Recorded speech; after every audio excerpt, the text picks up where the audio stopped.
Saan ka pupunta? It's none of your business, baby. Tumayo siya sa kama kahit hubot-tubad pa.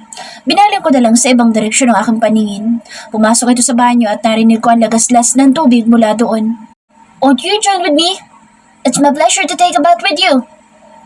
I heard him shout from the bathroom. Oh, come on, Vivian. Naghihintay ako dito. Sumabay ka na. Muli ay sigaw niya. Maya na lang. Bibilangan kita, Vivian. Kapag hindi ka pa pumunta dito, lalabas ako dyan. Tihilahin kita papasok dito sa banyo. Oo na, nandyan na. Wala akong nagawa kundi ang pumasok sa loob ng banyo.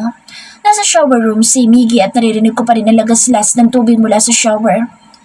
Vivian, where the hell are you? Hindi ka ba papasok dito? Dumagundong ang boss ni Miggy sa loob ng shower room.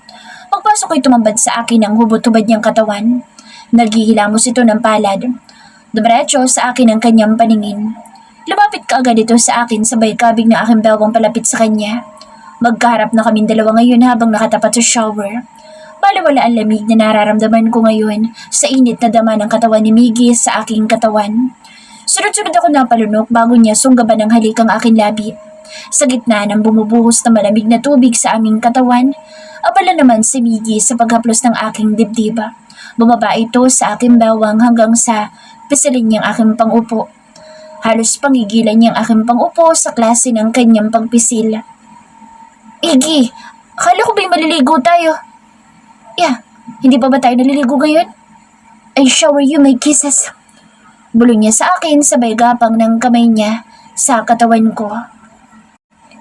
Sabay nga kaming naligo pagkatapos ng mainit naming sagupaan sa loob ng shower room. Inside classroom. Ngiti-ngiti ka dyan. Kumarap-kurap ako nang marinig ang boss ni Lydia. Ngayon ko lang na-realize na kagat-kagat kong aking labi habang nakangiti. Nakalimutan ko rin yata na nandito ako ngayon sa classroom. Paulit-ulit lang naman nag-flashback ang nangyari sa amin ni Miggy kaninang umaga, sa kama at sa banyo. Paulit-ulit niya akong inangkin dahil mawawala pala siya ng ilang araw. Siguro may naalala ka, no? Dagdag naman ni Merlin. Wala, meron ako naisip kaya ako nakangiti. Nagpalipat-lipat ang aking paningin sa dalawa nang bigla silang lumapit sa aking upuan. Alam mo na ba ang chismis? Biglang bulong ni Lydia sa akin. Ano yun? Aalis na raw si Professor. Hindi na siya magtuturo dito. Dagdag na bulong ni Lydia. Hindi na ako nagtaka at hindi na rin ako nabigla dahil alam ko na iyon. Pero ang hindi ko inaasahan ay sa bilis ng pag-alis niya dito sa university. Pinaplano niya lang iyon pero ngayon talagang tutuloy na siyang aalis dito. Nandiyan na sa Professor. Biglang sambit ni Merlin. Kanya-kanya naman sila ng balik sa kanilang mga upuan. Hindi pa nga pala ako nakapagpasalamat sa kanya dahil sa paghatid niya ng santol sa bahay. Good morning, student. Bati ni Sir Alden. Good morning, Professor. Sabay-sabay na bati namin. Ngumiti ito. I have an announcement. I just want to tell all of you. Natigilan ito at napayuko. It's sad. But I have to tell all of you that in just 1 week, I will no longer be your professor. Malungkot na announcement ni Sir Alden. Lahat yata kami ay biglang nalungkot. Aalis na po kayo, sir? Katanungan ng karamihan. Malungkot na tumango si Professor. Don't worry. Before I leave here, of course, let's go camping first. Who wants to come? Itinaas na Sir Alden ang kamay niya para sa kung sino ang gustong sumama. Nagsigawan ang aking mga kaklase, lalong-lalo naman si Merlin at Lydia. Sir, hahig na payag kami, sir! Sigaw na lahat. Saan po ang camping, sir? Karamihan na sigaw. Tuwang-tuwa na para bang gusto na kaagad mag-camping sa araw na ito. Kayo, meron ba kayong question? How about you, Miss Burlington? Bumaling sa akin ang paningin ng lahat. Sir, kayo pong bahala. Sagot ko kahit hindi naman ako pwede. Hindi ako makakasama for sure dahil alam kong hindi papayag si Miggy. Sa Cebu, sir. Sagot naman ng aking mga kaklase. Cebu? Sure, madali naman akong kausap. Kaagad na sang-ayon ni Professor. Yay! Ngayon pa lang, sir, sasabihin ko na sa mommy ko na kailangan ko ng pera. Sigaw ng isa kong kaklase. No, hindi mo kailangan humingi ng pera sa magulang mo. Sagot ko ng lahat. Maraming hindi makapaniwala sa sinabi ni Professor. Talaga po, sir? Libre nyo? Tanong na naman ng marami. Yes, sagot ko lahat. Kaya hindi nyo kailangan magdala ng pera. And of course, kailangan nyo magpaalam sa mga magulang nyo. Only those who have permission from their parents can go camping. Masayang-masaya sila sa darating na camping. Buong maghapon yata ay yun ang usapan sa aming classroom. Sasama ka ba? Tanong ni Merlin sa akin. Palabas na kami sa gate ng university. Hindi siguro. Sigurado akong hindi ako papayagan ni Kuya Biggie. Ano ba yan? 2 araw lang naman. Nakangusong sabi ni Merlin. Sumama ka na kaya. Sigurado namang papayagan ka nun, no? Dahil kami naman ang kasama mo. Isa pa, libre ni Professor.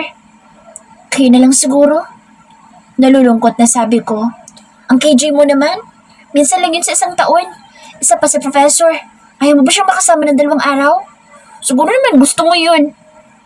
Napasinghap ako na biglang tusukin ni Merlin ng kanyang daliri ang aking bawang. Third person's POV. Sir! Sir! Nagmamadali na naglakad si Lydia para maabutan si Professor Alden. Papasok na kasi ito sa pagmamayari nitong kotse. Medyo nabawasan sila ng 20 student dahil hindi pinayagan na sumama ang iba. Lumingon si Alden at puno ng pagtatakan tinignan si Lydia. Yes? Bakit Lydia? Tanong ni Alden sa kanyang estudyante. Sir, baka po pwedeng daanan natin si Vivian? Pakiusap ni Lydia. Sandaling natigilan si Alden at napakamot sa batok. Mukhang hindi siya makakasama. Sagot ni Alden. Pero sir, pwede naman po nating daanan. Kapag dinaanan po natin yun, mahihiya na po yung tumanggi. Pamimilit pa rin ni Lydia. Muli na namang hindi nakaimik si Alden. Are you sure about that? Yes sir. Kaagad na sagot ni Lydia. Then, what are we waiting for? Let's go. Bumalik ka na sa van na sasakyan mo, Lydia. Dadaanan na natin sa Vivian. Ang laki ng ngiti ni Lydia. Abot nga at saka ito nagsalita. Thank you so much, sir. Sabi ko na nga ba eh. Hindi niyo rin matitiis yun? Ano sabi mo? Pahabol ni Alden dahil sa narinig mula sa bibig ni Lydia. Wala po, sir. Tara na po. Bumalik si Lydia sa kanyang sinasakyang van. They are now heading to Vivian's house. Vivian's POV. Wala ka bang pasok ngayon, Iha? Nasa loob ako ng kwarto namin ni Miggy, nagbabasa ng libro. Binaling ko ang aking paningin sa kapapasok lang na si Manang. May dala itong merienda. 10:00 na rin kasi ng umaga. Wala po, Manang. Ngayon po kasi yung 2 days vacation na hiningi ni Sir Alden sa principal, kasama po ng mga estudyante niya. Saan naman ang bakasyon? Bakit hindi ko sumama? Umupo ito sa akin tabi. Huwag na humanang. Alam niyo naman po na nandoon si Sir Alden. Magagalit lang mo si Miggy kapag nalaman niya. Sa bagay, bakit kasi napakasaloso nitong asawa mo? Kainin mo nga yun ang favorite niyang. Alam mo na, makakulang lang ito sa kain eh. Manang naman, seryoso po. Nagbibiro lang ako. Pero seryoso? Ayaw mo ba talaga sumama? Magkukuliling ka lang dito sa bahay ng 2 araw? Maranasan mo rin naman yung mga ganoong bakasyon kasama mga kaklase mo. Dito na lang ho ako, Manang. Ayoko po na magalit si Miggy. Baka kung ano naman magawa niya sa akin. Sinasaktan ka ba niya? Hindi naman po. Pero kasi, iba yung pananakit na ginagawa niya. Sinasaktan niya ako sa ibang paraan, Manang. Uy, paano kanya saktan, ha? Mas lalong umusog pa si Manang palapit sa akin at may kasamang tusok pa sa akin tagiliran. Manang, nagmamarites na naman po kayo. Pabirong sabi ko, natawa na lang ito. Pagbriyada ka na muna. Dapat palagi kang kumakain para naman healthy si baby. Lahat ng healthy foods kainin mo. Wala po kung ganong kumain, Manang eh. Bakit naman? Hindi ko alam. Gusto ko makita si Miggy. Bigla na lang tumili ito sa aking pagmumuka. Alam ko na, pinaglilinan mo si Senyorita Miggy, no? Bakit kaya hindi mo tawagan para umuwi na at nang makita mo na? Wala akong number, Manang eh. Meron ako. Teka, kukunin ko yung cellphone ko. Naiwan ko nga pala sa kusina. Tinalikuran niya na kaagad ako. Pinapatuloy ko na lang ang pagbabasa pero hindi ako mapakali. Inilapag ko ang libro sa side table para tumayo. Parang gusto ko makita o maamoy man lang yung pabango ni Miggy. Ano ba nangyayari sa akin? Nagpaikot-ikot ako sa aking kinaroroonan. Siya po ang aking noo habang nakapamewang ang isa kong kamay. Vivian! Narinig kong tawag ni Manang Lucy. Mabilis pa sa 4:00 ang paglingon ko sa pinto. Manang! Sagot ko. Kumunot ang aking noo. Sino? Sila Lydia? Tanong ko rito. Mga kaklase mo, sila yata yun. Tila nag-isip pa na sabi nito. Nakita ko na yung dalawang pumunta noon dito. Sila nga. Bigla tuloy ako napaisip. Anong ginagawa nila dito? Ngayon ang alis nila papuntang Cebu, di kaya sila natuloy? Tingin ko, mukhang sinadya ka nilang puntahan dito, iha. Halika po, Manang. Yaya ko rito at nauna na lumabas sa kanya. Pagkababa ko ay nadatnan ko sa living room sila Lydia at Merlin. Buti naman binaba mo kami. Kaagad na tumayo ang dalawa para lapitan ako at makipagbeso-beso. Anong ginagawa niyo dito? Huwag niyo sabihin hindi kayo sumama. Talagang hindi kami sasama kung hindi ka kasama. Kaya maawa ka na, Vivian. Sumama ka na. Dahil kung hindi, 1 linggo ka magiging guilty dahil hindi kami nakasama sa Archery Asia ni Pahat Mall Bowl Cebu. Nakangusong, sabi sa akin ni Lydia. Isinisi pa nga sa akin. Sumama na kayo. Talagang hindi ako pwedeng sumama. Pangungumbinsi ko sa kanila. Sige na. Sabay nilang hinawakan ng aking mga braso para mga asong nag-aagawan sa buto. Hindi kami alis dito hanggat hindi ka namin kasama. Sabay pa na bumitaw ang dalawa sa aking mga braso at lumapit ito sa couch para umupo. Alam mo bang nasa labas ang mga classmates natin? Maging si Sir Alden nasa labas din. Kaya mo ba silang paghintayin na matagal? Napapikit ako ng mariin dahil sa sinabi ni Merlin. Nakakahiya. Bakit ngayon lang nila sinabi? Ilang minuto na sila dito sa loob. Nakakahiya kay Sir Alden. Ano na lang sasabihin ng mga iyon? Feeling special? Sige na, lumabas na kayo. Umalis na kayo. Nalapitan ko ang dalawa para hilahing palabas. Ayaw nga namin lumabas. Nakapagmatigasan pa rin ang dalawa sa akin ngunit hindi ako nagpatalo. Nahila ko rin naman silang palabas ngunit pagbukas namin ng pintuan ay nabigla na lamang ako nang mabungara namin sa Tita Emily. Tita Emily? Gulat na gulat pa ako kaya nabitawan ko kaagad ang dalawa. Magandang tanghali po, ma'am. Kaagad naman nabati ng dalawa. Si Lydia at Merlin. Yumuko pa ito para magbigay galang. What's going on here? Why are there so many cars outside? Tanong kaagad ni Tita. Nakataray pa ang mga kilay nito.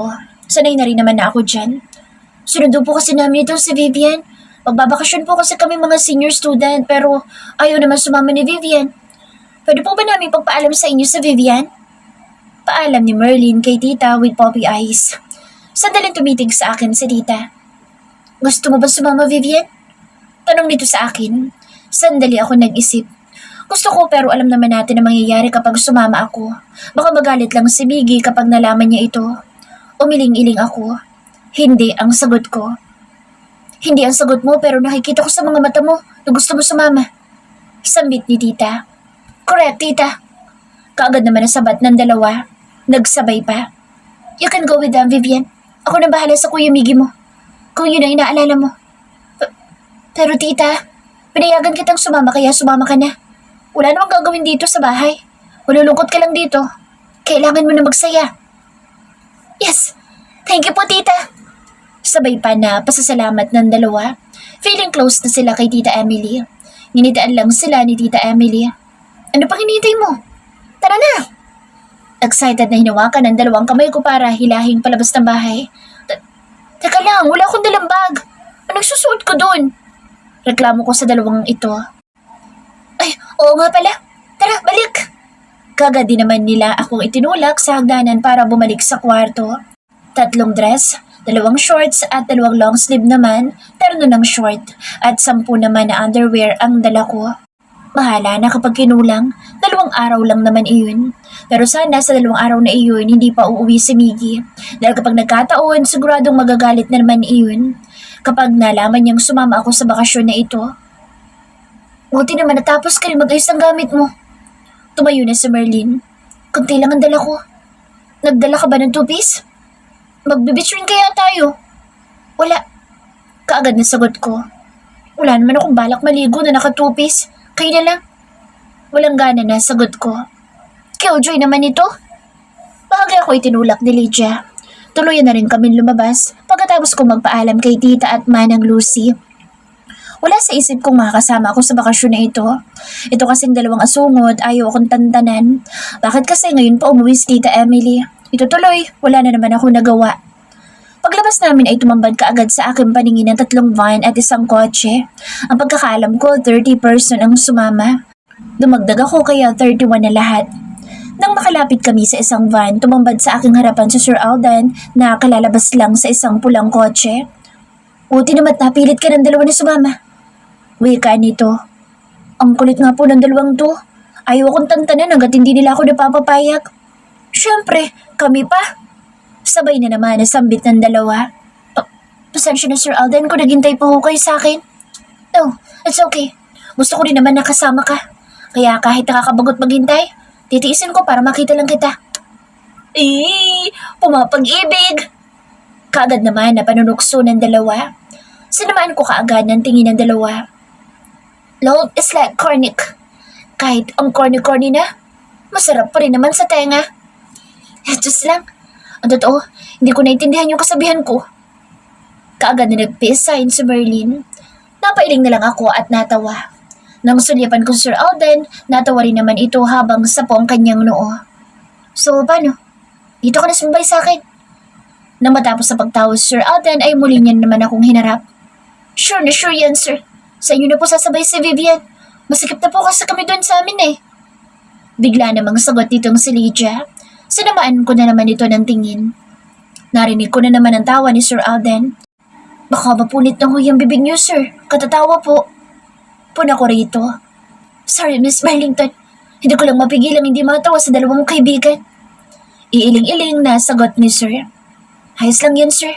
Para papanatili pa rin ang inyong baby face. Di ba, Viv? May kasamang kindat pa na tanong ni Merlin sa akin. Natatawang umiling-iling ako. So, let's go. Nabigla na lang ako nang hawakan ni Sir Alden ang kamay ko. Bumaba ang tingin ko sa aming mga kamay. Sir Alden, ang kamay ko po. Baka ano po kasi isipin nila. Kaagad na paliwanag ko. Sorry. Kaagad namang hingi niya ng paumanhin. Pinabuksan niya ako at saka niya inalalayang pumasok sa loob. Nang silipin ko ang backseat ay walang nakaupo. Ibig sabihin kaming dalawa lang dito sa kanyang kotse. Nasa ba ng lahat ng kaklase mo? Kung yun ay tatanong mo. Pinangunahan na kaagad ako ni Sir Alden sa itatanong ko. Sir Alden, nakakahiya naman po kung dito ko sasakay. Sinubukan ko sana lumabas ngunit pinigilan niya ang kamay ko. It's okay, Viv. Ikaw lang gusto ko sumakay sa kotse ko kaya please, huwag ka na lumabas. Hindi naman kita kakagatin. Hindi rin kita kakainin. Natahimik na lamang ako at saka umayos na ng upo. Sinuot niya rin sa akin ang seatbelt. Hindi yata ako humihinga ng ilang minuto. Third person's POV. Magkasama kumakain sa isang restaurant si Miggy at Allen. Ilang araw na rin kasi nasa probinsya si Miggy dahil sa pinapagawa niyang bagong branch ng fast food sa probinsya. Meron sa Manila at meron din sa probinsya. Kaliwaan ang pinapagawa ni Miggy kaya medyo busy siya sa mga nagdaang araw. Hindi niya sinabi kay Vivian na sa probinsya lang ang punta niya. Plano pa niya magstay dito ng 2 araw kahit gustong-gusto niya na makita ang asawa. Nang maalala niya ang kapatid ni Allen na si Alden ay nagkunwari siyang kamustahin ang kaibigan. Gusto niya kasing malaman kung take na ba ito. Kamusta na nga palang kapatid mo? Tanong niya kay Allen. Natigilan si Allen at puno ng pagtataka siyang tiningnan. Bakit mo naman kinakamusta ang kapatid ko? Huwag mo sabihin lalaki na rin ang gusto mo. Nagawa pa nga siya nitong asarin. I just wanna know the status of his life. Does he have a girlfriend? Or wife? Mas lalong natawa si Allen. All of a sudden, he became interested in my brother.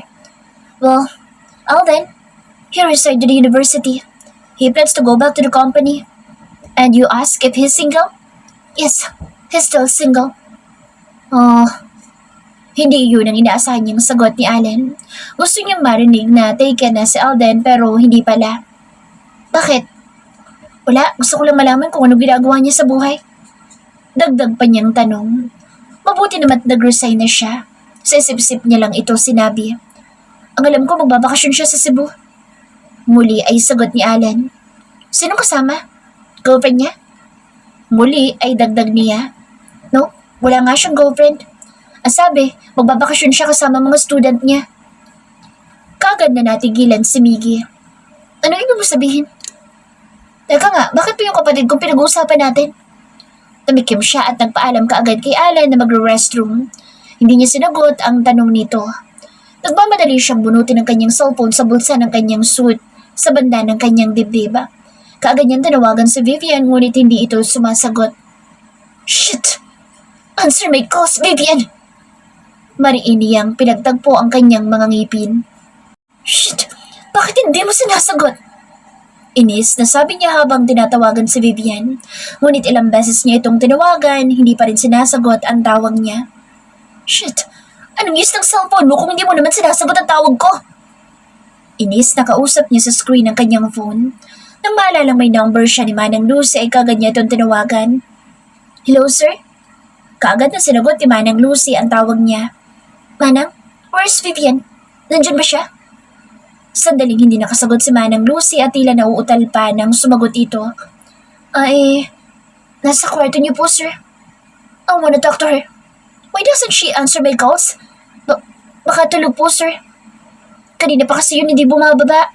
Ganyan po talaga kasi yung mga buntis, sir. Mga tamad gumalaw. Puntahan mo. I want to see and talk to my wife. Yes, sir.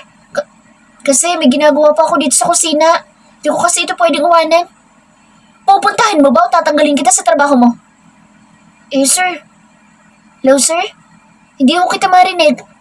Sara po yata ang signal. Ano po nito sabi niyo? Biglang nawala sa kabilang linya si Manang Lucy.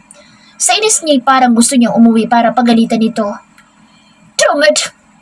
Inis na sigaw niya kaya naman lahat ng dumadaan sa tabi niya ay napapatingin sa kanya. Muli niya tinahak pabalik ang pwesto ng table ni Alan. Nadatnan niya itong may ka-video call. Really, bro? Ngiti-ngiti na sabi ni Alan sa kausap nito. May gutom siyang ang kapatid nito ang kausap.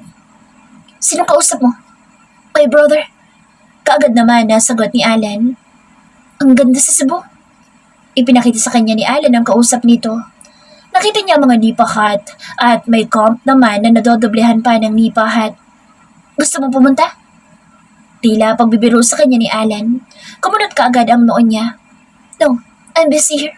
I don't have time to go on vacation. Ayaw mo ba makakita man lang ng chicks? Panunukso ni Alan.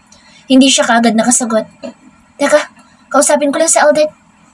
Muli ay hinarap nito sa screen ng kapatid. Sino yung katabi mo? Tanong ni Alan sa kapatid nitong ka-video ko. Really? Is that Vivian? Kaagad na kumunot ang noon niya nang marinig ang pangalan ng asawa. Ano sabi mo? Nagkamali lang ba ako ng parinig? Kaagad na tanong niya kay Alan. Hinarap naman siya ni Alan habang nakangiti. Tama ka nang narinig. Kasama ni Alden ngayon ang kapatid mo. Hindi mo ba alam? Hindi nakaimik si Miggy ngunit umakyat kaagad ang kanyang inis sa asawa. Ngunit hindi pa rin siya naniwala kaya hinablit niya ang phone ni Alan para tingnan kung talaga nagsasabi nga ito ng totoo. Mas lalong kumunot ang kanyang noo nang makita ngiti-ngiti ang asawa habang kausap nito ang mga kaibigan. Trumet. Vivian Spilvia.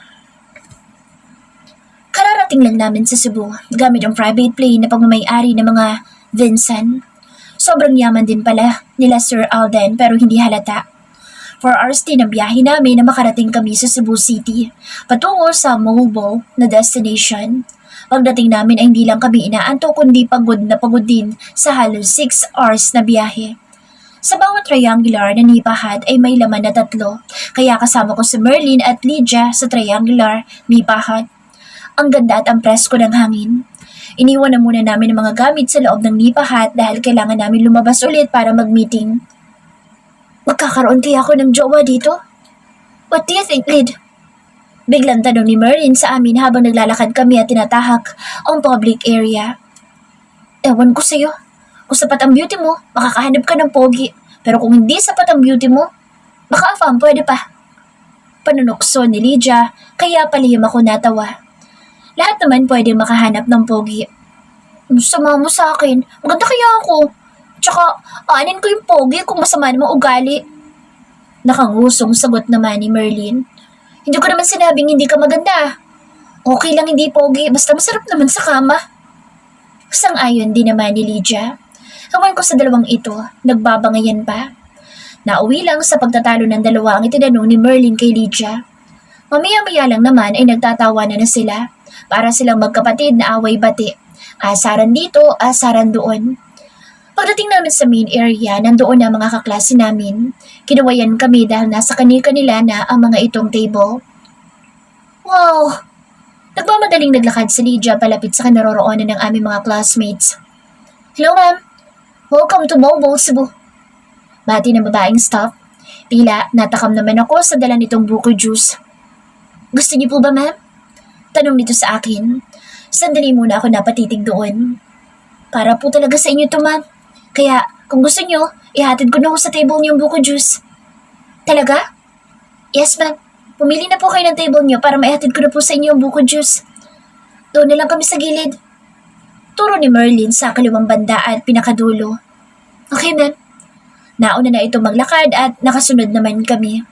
3 din ang kasya sa isang table. May 3 itong upuan kaya tama-tama kaming 3. Paglapag pa lang ng buko juice na dala ng babae, sinunggaban ko na kaagad iyon. Hindi ka naman mahilig sa buko, no, Vivian? Puna sa akin ni Lydia. Uhaw na kasi ako. Sige na nga, mauna ka na. Wala pa yung sa amin eh. Saan siya na ha? Talagang natakam ako. Hintayin yun lang yun sa inyo. Kaagad naman akong nag-peace sign. Halos maubos ko yun kaya pagkatapos ay kaagad naman akong nag-burp. Busog ka na agad? Hinilan ni Merlin ang buko shell ko at nakiinom na rin siya doon. Talagang matamis kaya pala sarap ka. Komento niya pagkatapos niyang sumipsip sa straw na nakatusok sa butas ng buko shell. Pwede bang dito na lang tumira? Mas gusto ko yung vibes. Mahangin. Parang nakaka-fresh ng ganda at lalo na't malapit sa sea. Dagdag na komento niya. Sabay kami napailing ni Lydia. Kung ako rin ang pagpipiliin, mas gusto kong manirahan sa ganitong lugar. Walang ingay at walang gulo, kaya gustong-gusto kong umuwi sa probinsya. Dumating na rin ang buko juice in shell ng 2, kasabay ng pagdating ni Sir Alden. Isa-isang bumati ang mga kasamahan namin. Ayos lang ba kayo? Tanong ni Sir Alden sa aming lahat. Okay na okay po. Sabay na sagot ng mga kaklase ko. Hindi naman halata na sobrang saya nila. Since it's late, we'll just explore the island tomorrow. Tomorrow, we will go to the nearest beach here. Who knows archery here? Sir Alden raised his hand. Ako po, sir.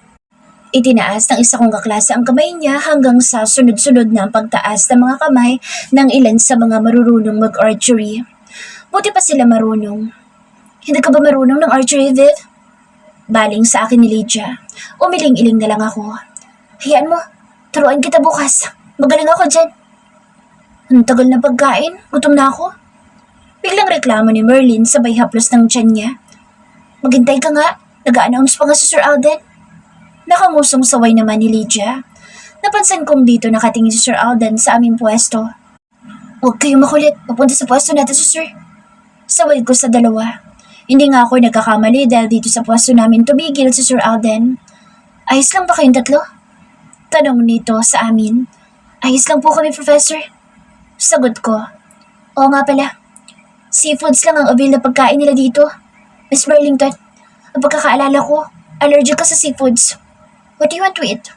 Vegetables or meat? Sabay na napatingin sa akin ang 2 dahil sa sinabi ni Professor. Wow, buti pa si Professor, alam niya yun. Biglang bulong ni Lydia sa akin. Muli kong tinignan si Prof. Kahit ano po, Professor. Okay. Tumalikod na ito. Hindi ko alam kung saan na ito pupunta. Talagang special ka, Viv, kay Sir Alden. Tinanong ko pa niya talaga kung anong gusto mo. Pabulong na sabi sa akin ni Lydia. Oo nga, siya lang special sa lahat. Dito, pantay-pantay ang trato niya sa atin. Pero pagdating kay Vivian, iba. Ibang-iba. Ikaw na. Hindi ko inaasahang tutusukin ni Lydia ng kanyang hinduturo ang aking tagiliran. Mamaya na naman matatapos ang pang-aasar ng 2 ito sa akin. Third person's POV. Sikretong lumipad si Miggy patungo sa Cebu gamit ang binili niyang helicopter sa halagang $20 million. Pagdating sa Cebu ay pasimple niyang tinawagan sa Allen para itanong dito kung anong lugar o saan nag-camping ang kapatid nito. Bakit interesado ka? Panunokso ni Allen sa kabilang linya. I am here in Cebu. I have a client to meet for insurance. Really? How special is that client for you to go there? Di ba dapat sila yung pumupunta sa office mo? Naisip ko kasi na nandito ang kapatid ko, kaya pwedeng ako nang pumunta sa lugar ng client ko. Dadaanan ko na lang si Vivian. Okay, pero bakit kailangan mo pandaanan ng kapatid mo? Hayaan mo na muna mag-enjoy dyan. Napaka-strict kuya mo naman kung ganoon. Nandiyan naman ang kapatid ko. Alam ko safe ang kapatid mo lalo na't sagot ng kapatid ko ang kaligtasan ng mga student niya. Wala akong tuwala sa kapatid mo. Kaagad na sabi niya na nagpatawa kay Allen. Bakit naman? Alam mo, ang kapatid ko may paninindigan yan kaya dapat lang na may tiwala ka doon. No matter what you say, still, I don't trust your brother. Looks like a possessive husband, dude. Pangaasar ni Allen. Sabihin mo lang gusto mo sabihin. Now give me the address.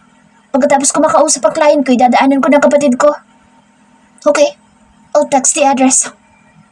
Tinapos niya ang call kay Allen at tinignan ang kanyang inbox dahil nandoon na ang text ni Allen. Hindi naman talaga totoong may client siyang kikitain. Ang totoo, sinadya niya talagang pumunta dito para sunduin si Vivian. Sinadya pa niyang bumili ng sarili niyang helicopter para lang mapuntahan si Vivian.